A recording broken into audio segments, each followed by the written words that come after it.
오늘 또 첫 거래일이 추석 연휴에 또 중간에 이렇게 열리게 됩니다. 이슈투데이에서 구체적으로 살펴보겠습니다. 파이낸셜 뉴스의 김시현 기자입니다. 안녕하십니까? 안녕하세요. 네, 4분기 첫 거래일 오늘 시작되죠. 일단 상승세로 출발할지 안 할지가 좀 중요할 것 같습니다. 어떻게 보십니까? 네, 10월이 시작되면서 국내 증시가 본격 상승세를 탈 수 있을지 투자자들의 관심이 모아지고 있는데요. 지난달 28일 코스피 지수는 전거래일보다 7.51포인트 오른 1996.21의 거래를 마쳤습니다. 전거래일의 경우는 그 미국의 경제 지표가 예상치를 좀 밑돌고 스페인이 내년 긴축안을 발표하고 또 대형은행이 스트레스 테스트를 통과했다는 그 소식이 코스피 지수 상승에 좀 기여했다 이런 분석인데요. 이 같은 흐름이 이어질지 주목이 됩니다. 최근 투신권의 그 매도세에 이어서 외국인도 팔자로 돌아서면서 코스피 지수가 연일 그 2000선 안팎에서 움직이는 모습을 보이고 있는데요.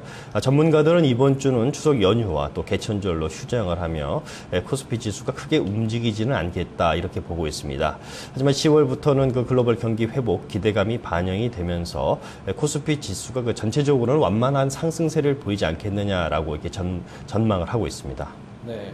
자, 다음 주에 삼성전자 실적 가이던스가 발표되죠. 뭐 나쁘지 않을 것이다라고 이렇게 예상하고 있는데 전체적으로 3분기 기업들 실적 어떻게 보고 있습니까? 네.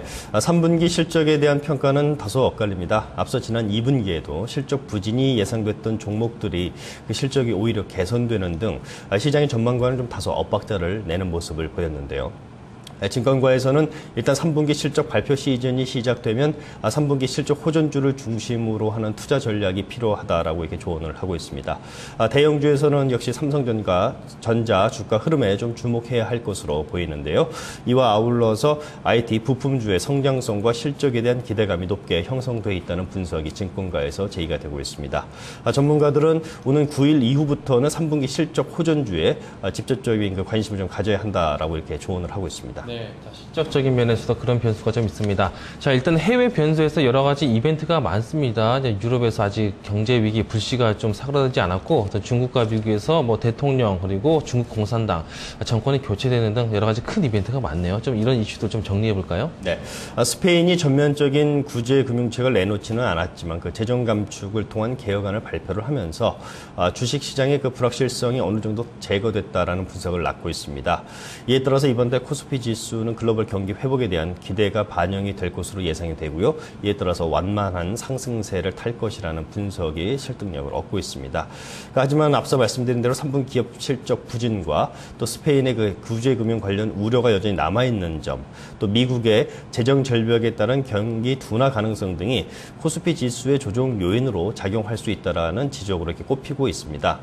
일각에서는 개그럼 장세를 예상을 하고 있기도 합니다. 그 미국의 3차 양적 완화가 큰 효과를 내지 못한 가운데 중국의 정권 교체라는 큰 변수가 여전히 증시의 복병으로 작용할 수도 있다라는 우려 때문인데요. 하지만 중국의 변수는 정권 교체에 따른 대규모 경기 부양으로 증시의 호재가 될 수도 있다는 분석을 또 낳고 있습니다. 이 경우 코스피 지수의 그 상승에 좀 힘을 보탤 것으로 전망이 되는데요. 중국 경기 부양에 따른 수혜주와 또 대형주가 직접적인 그 수혜를 받을 것으로 증권가에서는 예상을 하고 있습니다. 전체적으로 10월 증시는 대내외, 특히 외부적인 불확실 요인이 많지만 이런 조정 요인이 코스피 지수의 상승 추세 자체는 꺾지 않을 것이라는 데 모아지고 있는데요. 오히려 일시적인 조정이 나타날 경우에는 주식의 매수 기회로 삼는 것이 좋다는 게 전문가들의 대체적인 분석입니다. 네, 일단 3분기 실적이 좋은 종목들, 그런 기업들을 좀 물색을 해봐야 될 것 같습니다. 자, 어떤 종목들이 좀 실적이 좋다고 평가를 받고 있습니까? 네, 신한금융투자에 따르면 그 실적 쇼크가 크지 않을 종목들로서 좀 몇 가지를 꼽아봤는데요. 현대차와 현대글로비스, 또 삼성전자, 삼성엔지니어링, LG생활건강, 또 S1, 또 NHN, 그다음에 현대모비스, 현대하이스코 등이 꼽혔습니다. 이들 종목의 경우는 3분기 이익 예상치가 전년 동기 대비 증가할 것으로 이렇게 분석이 되고 있는데요. 한국투자증권에 따르면 전반적으로 올해와 내년 예상 순이익이 하향 추세를 지속하고 있다라고 이렇게 분석을 하고 있는데요. 다만 조선과 인터넷, 소프트웨어 업종의 그 순이익 추정치는 최근 상향 조정이 되면서 긍정적인 전망을 낳고 있다라고 이렇게 분석이 됩니다.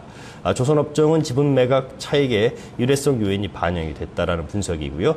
인터넷 소프트웨어 업종의 경우는 해외 시장을 겨냥한 인터넷 게임의 흥행몰이가 실적을 견인할 것으로 이렇게 분석이 됐습니다. 증권가에서는 전체적으로 10월 장세 전략으로 업종 대표주 및 낙폭과대 대형주 비중 유지를 권하고 있고요. 아울러서 한동안 상승세를 타던 중소형주의 경우는 3분기 실적에 따라서 종목별 차별화가 예상되는 만큼 적절한 대응이 필요하다라고 이렇게 분석을 했습니다. 네, 신한금융투자 통해서 여러 가지 좀 실적이 좋은 업종들, 그 종목들을 한번 쭉 살펴봤습니다. 일단 해외에서 좀 여러 가지 변수가 많은데 이런 점들을 좀 잘 넘어가서 좀 코스피가 좀 상승할 것으로 많이 기대를 하고 있습니다. 자, 업종별로 어떤 식으로 좀 전략을 가져가야 될지 한번 구체적으로 볼까요? 네. 최근 그 코스피 지수가 여러 조정 요인을 극복하고 소폭이나마 상승할 것으로 이렇게 예상이 되고 있는데요. 일단 2100선이 저항선으로 작용할 수 있다는 분석입니다. 미국 주택 경기가 회복되면서 미국의 실물 경기를 견인하고 있는데요. 아울러서 중국의 고정자산 투자 재개 움직임이 감지되고 있는 만큼 소재 및 산업재, 또 계절적인 강세 업종인 화장품과 의류 업종 등이 추천 업종 반열에 올라 있습니다. 그렇군요. 자, 업종별로 한번 좀 살펴봤습니다. 자, 여러 가지 이제 실적주에 관심이 좀 많이 쏠리겠지만은 이제 4분기가 이제 시작이라는 점에서 4분기 증시 어떻게 이제 펼쳐질지 좀 미리 전망해 보는 것도 중요할 것 같습니다. 올해 마지막 4분기 어떻게 보고 있는지 증권가의 시각 한번 보죠. 네. 전체적으로 3분기 증시는 강세를 보이는 것으로 이렇게 분석이 되는데요. 이달부터 시작되는 그 4분기 증시 전망은 중립 내지는 강보합 수준으로 이렇게 분석이 되고 있습니다. 역시 2100선이 저항선으로 작용할 가능성이 크다는 진단이 증권가에서 이렇게 대두가 되고 있는데요. 추가 상승 탄력은 제한될 것으로 예상이 되고 있는데요. 저점은 이전보다 높겠지만 새로운 테스트 과정이 좀 진행될 것이다라는 분석이 많습니다. 경기 민감주이면서 지수 조정 과정에서 방어적 성격이 부각된 그 자동차 업종이 여전히 주목할 업종으로 좀 꼽히고 있는데요. 2009년 이후 이익 모멘텀의 그 사이클이 그 침체가 없다는 점에서 안정 성장 형태로 바뀌고 있는 점이 긍정적으로 분석이 되고 있습니다. 또 원달러 환율 고평가 국면에서는 그 내수주의 실적이 좀 양호했던 것으로 분석이 됐는데요. 지수 상승률 역시 시장 대비 높았던 만큼 주목할 필요가 있어 보입니다. 전체적으로 4분기 역시 그 대외 변수의 지속적인 흐름, 또 미국의 양적 완화 정책의 어떤 그 실효성 문제, 또 중국의 경기 부양 효과 등이 전체적으로 겹치면서 완만한 상승세는 예상이 되지만 그렇다고 큰 폭의 진폭을 나타내지는 않을 것으로 이렇게 예상이 되고 있습니다. 이 같은 점을 좀 유의하실 필요가 있어 보입니다. 네, 알겠습니다. 네, 말씀 잘 들었습니다.